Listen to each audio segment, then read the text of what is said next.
Right now, there are more cows on this planet than there are cars. Over 1 billion of them. That's one cow for every 8 humans. And before the tractor, before the engine, before electricity, if you didn't have a cow, you didn't eat. You didn't plough, you didn't survive winter. Entire empires rose because they had cattle. Entire peoples were enslaved because someone else wanted theirs. We talk about oil, sugar, salt as the commodities that shaped the world. But every single one of those stories has a cow somewhere in the background, pulling the cart, feeding the workers, dying so the leather could carry the goods. Cattle isn't just food, it's money, it's religion, it's war. It's the original currency of the human race. The word capital, as in capitalism, comes from the Latin caput, meaning head, as in head of cattle. Your entire economy was literally invented to count cows. This is the story of the animal that built civilization, and what we did to it in return. Let's get into it. The ancestor of every cow alive today was called the aurochs. It stood 6 feet tall at the shoulder. It weighed over a ton. Its horns stretched wider than your entire arm span. Julius Caesar wrote about hunting them. He said even the bravest Roman soldiers were terrified. And about 10,500 years ago, somewhere in what is now southeastern Turkey, in a place called the Fertile Crescent, a group of humans decided to domesticate them. Not the small ones, not the docile ones. The full-size, kill-you-without-thinking aurochs. Scientists have traced every single domestic cow on Earth back to a founding population of just 80 individual aurochs. 80. That's not a herd, that's a village. And from those 80 animals, every Holstein, Angus, Brahman, and dairy cow in the world descends. It took generations of selective breeding, selecting for animals that didn't immediately charge and kill you, and it changed the trajectory of our species entirely. Because once you had cattle, you didn't need to follow the animals anymore. You could stay in one place. You could build.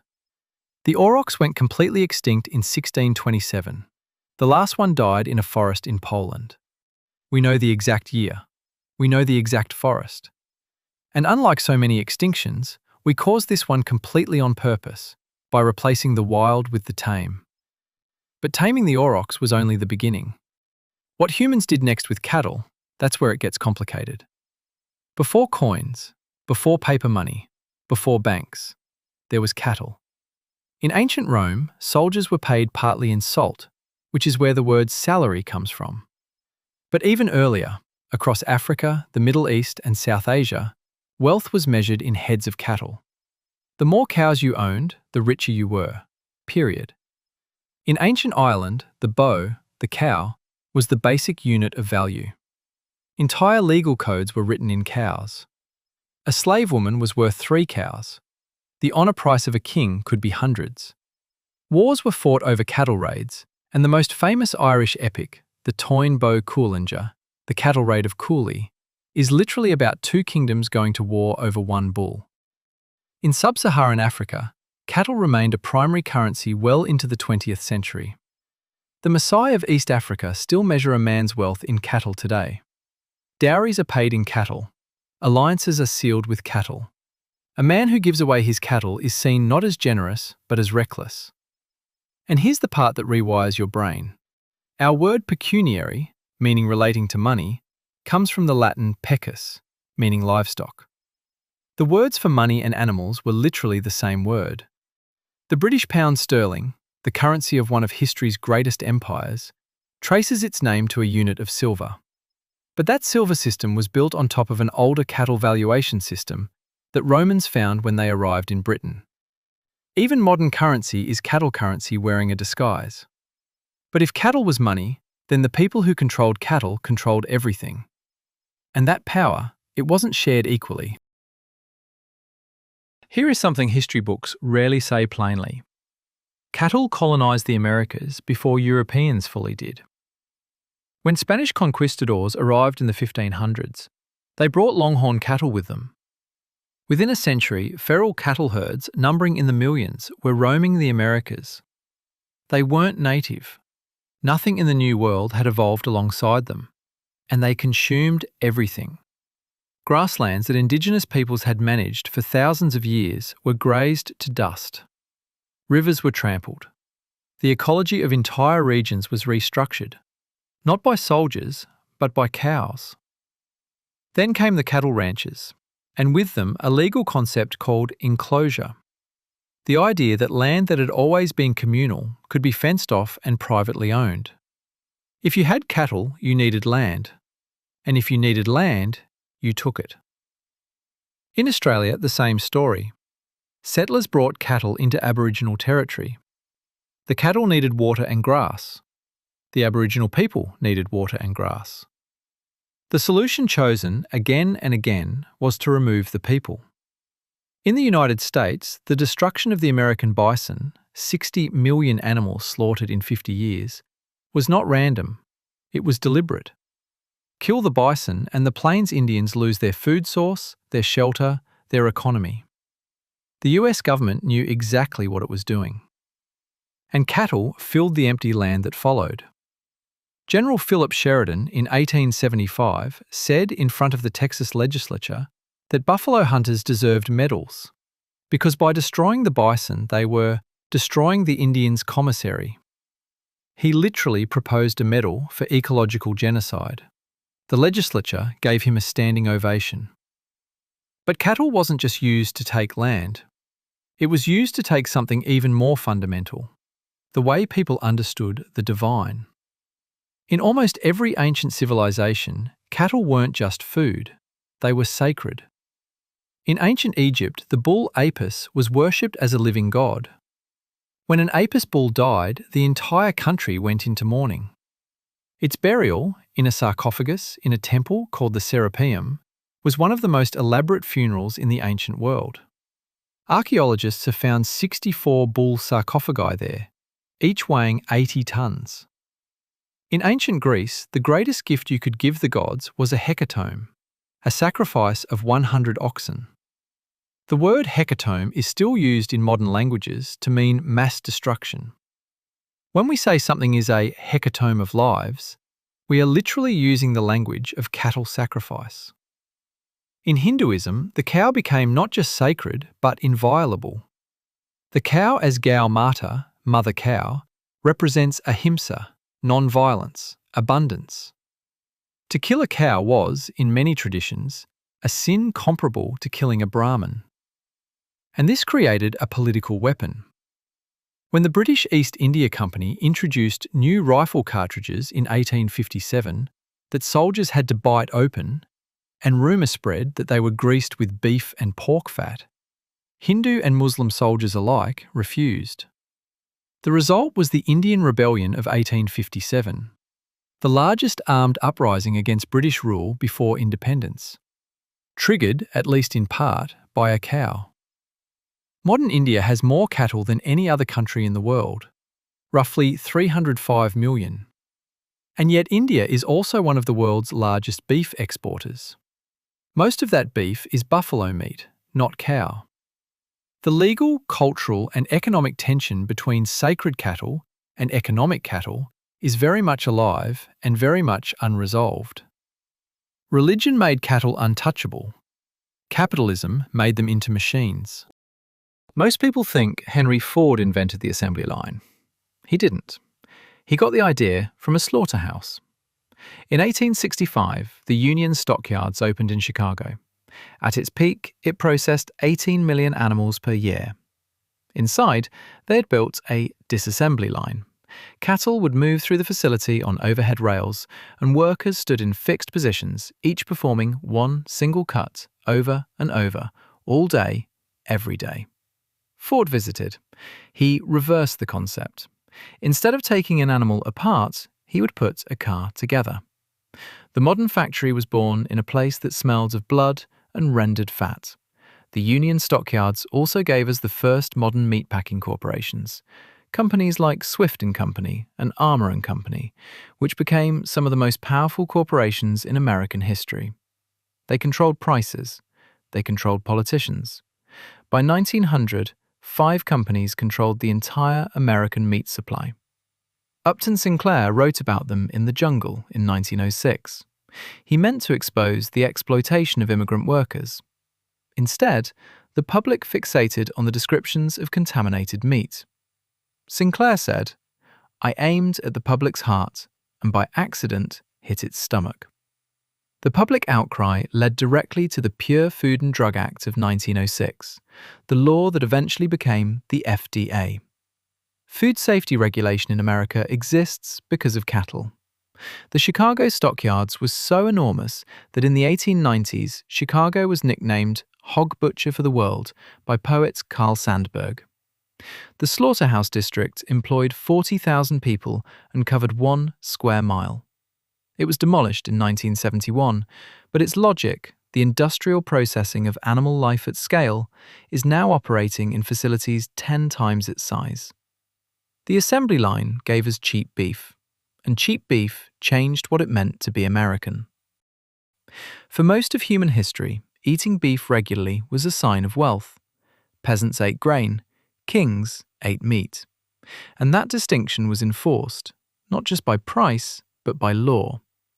In medieval England, poaching the king's deer could get you executed. Then came the American West and the longhorn cattle drives. Between 1867 and 1886, cowboys drove an estimated 10 million cattle north from Texas to railheads in Kansas. From there, refrigerated railcars, another cattle-driven innovation, carried the meat to cities. For the first time in history, a working-class person could eat beef for dinner. Every night, if they wanted. This wasn't just a dietary change, it was an ideological one. Beef became the taste of American freedom, of prosperity, of a country where even the poor ate like kings. McDonald's understood this perfectly. When Ray Kroc scaled the McDonald's franchise in the 1950s, he was selling something beyond a burger. He was selling the promise that in America, you never had to be hungry or poor again. A 15-cent hamburger was proof. Today, Americans eat 50 billion burgers per year.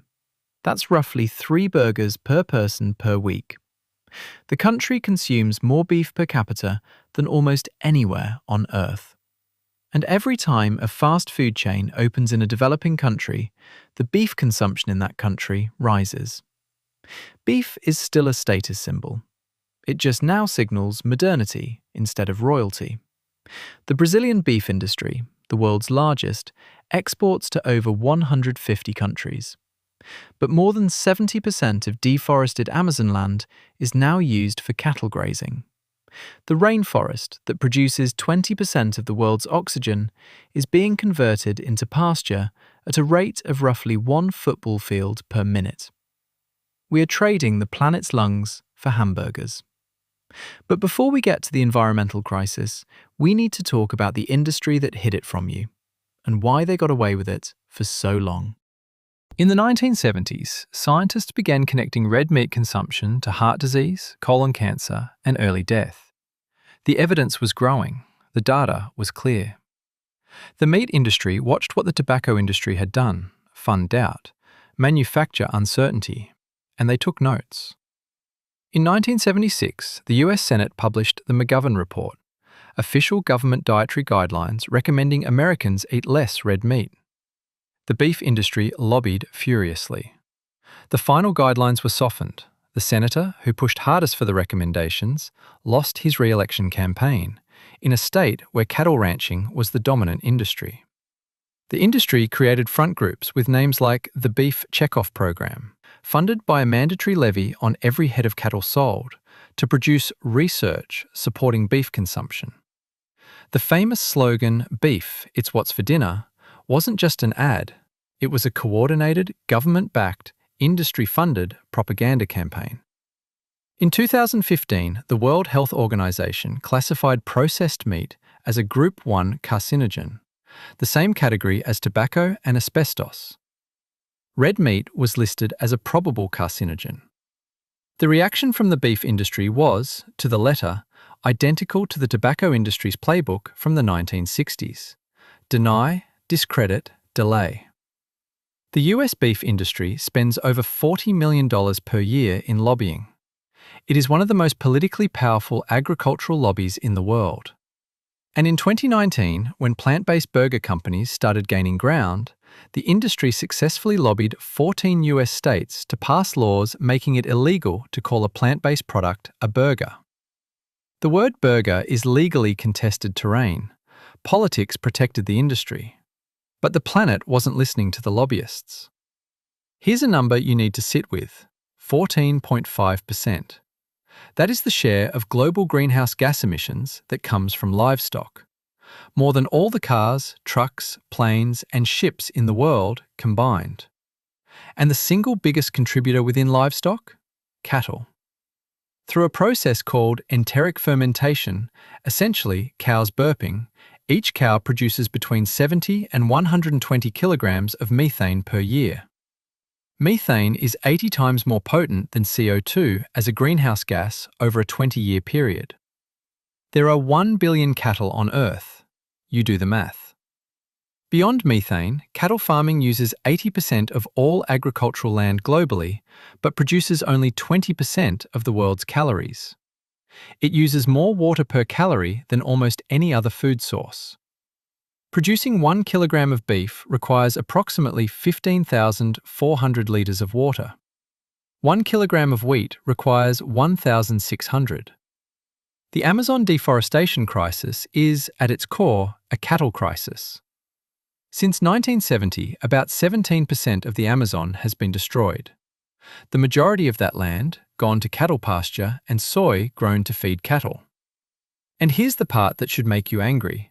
The companies doing this are not small farmers. JBS, the world's largest meat company, has been linked to hundreds of thousands of hectares of illegal deforestation. In 2020, they pledged to eliminate deforestation from their supply chain by 2035. Activists say they are not on track. If cattle were a country, it would be the world's third largest greenhouse gas emitter, behind China and the United States.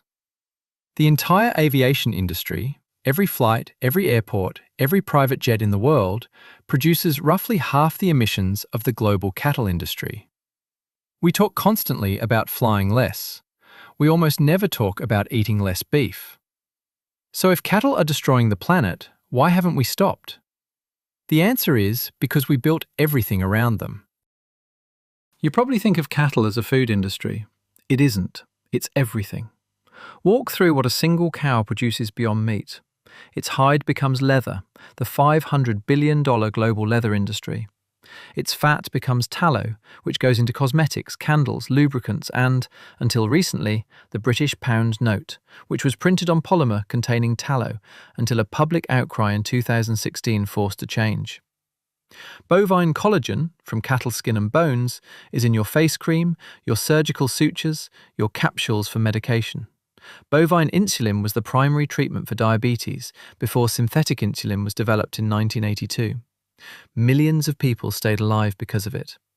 Gelatin in marshmallows, gummy bears, jello, capsule medications, photographic film is made from boiled cattle bones and skin. The vaccine for yellow fever was historically grown in cattle tissue. The pharmaceutical industry still uses bovine serum in laboratory research.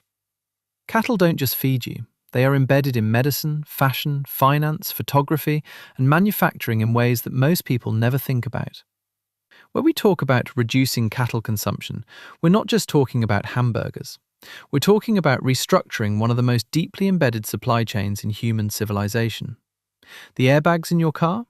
The chemical used to trigger rapid inflation in many airbag systems was historically derived from a compound processed using cattle products. The tyres on your car contain stearic acid, derived from animal fat, often cattle, which helps rubber vulcanize properly. You are, quite literally, driving on cows. So cattle isn't going anywhere soon, but something is changing, and it's happening faster than anyone expected. In 2013, a Dutch scientist named Mark Post unveiled the world's first cultured meat burger. It was grown from stem cells taken from a cow without killing the animal in a laboratory. The cost? $325,000 per patty. By 2023, the cost of cultured meat had dropped to approximately $10 per patty. The technology is improving at a pace that resembles early solar panels, expensive at first, then dropping off a cliff. At the same time, plant-based meat, companies like Beyond Meat and Impossible Foods, went from a niche product to a global industry worth over $8 billion. They're in McDonald's, they're in Burger King, they're in school cafeterias. But the most interesting development might be the simplest. People are eating less beef. In the United States, per capita beef consumption has fallen roughly 25% since its peak in the 1970s. In Europe, the decline is steeper. Gen Z eats significantly less meat than any previous generation on record. The cattle industry knows this, which is why it is investing heavily in lobbying, in branding, in the concept of sustainable beef, a term that most environmental scientists say is largely marketing. But it is also why some cattle ranchers are experimenting with regenerative grazing, practices that, done correctly, can actually sequester carbon in the soil. The future is not simple. It never is when 10,000 years of civilization are involved. In Singapore in 2020, lab-grown chicken received the world's first regulatory approval for sale to consumers. Within a decade, multiple countries are expected to follow. The generation that is in elementary school right now may be the last generation for whom meat and animal slaughter are synonymous. That is either terrifying or extraordinary, depending on where you stand. And that brings us to the question that every episode in this series eventually asks. How did we get here, and what do we do with it? 10,000 years ago, somewhere in what is now Turkey, a person looked at the most dangerous animal they knew, a creature that could kill them without hesitation, and decided to try to make peace with it. That decision changed everything. It gave us cities, it gave us currencies, it gave us religions, empires, assembly lines, and an economy built on the idea that wealth can be measured, moved, and owned. It also gave us deforestation, colonial land seizure, industrial slaughter, and a climate crisis that will outlast every corporation that caused it. The cow didn't do any of that. We did. The cow was just standing there. We've said this before on this channel, about oil, about sugar, about tobacco. The things that shaped the world were never neutral. They were always tools. And the question was always, in whose hands? The story of cattle isn't over. It's just entering its most consequential chapter. And for the first time in 10,000 years, we actually have a choice about how it ends. Subscribe and let us know in the comments, which commodity do you want us to cover next? I'll see you in the next one.